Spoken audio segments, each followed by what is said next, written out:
সংখ্যাগুলির আটের থেকে বলছে সংখ্যাগুলির ভাগ পদ্ধতিতে গসাগু 28 আর 35, তাহলে 28 তাহলে 28 28 ভাগ করতে হবে। 28 বিয়োগ করলে হচ্ছে থাকছে 7, বিয়োগ করলে থাকবে 7, তাহলে 7 দিয়ে 28 ভাগ হবে। 4 7 28, 4 7 28, তাহলে আমাদের মিলে গেল গসাগু ভাগ মিলে গেলে যেটা দিয়ে মিলবে তাহলে সেটাই হচ্ছে গসাগু। অর্থাৎ গসাগু হবে গসাগু সমান 7।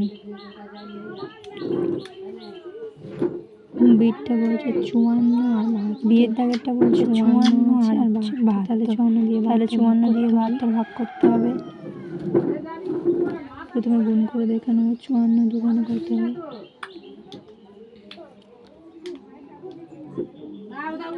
108 মানে বেশি, তাহলে 54 আর কি 54 বিয়োগ করলে 54 করলে তাহলে 8 হবে।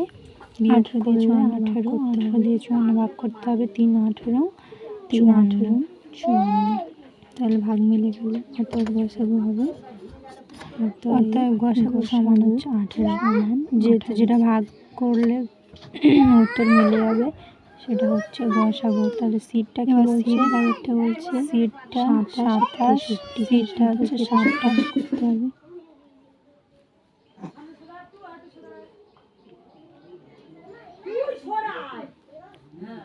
27 2 দিয়ে গুণ করে দেখবো।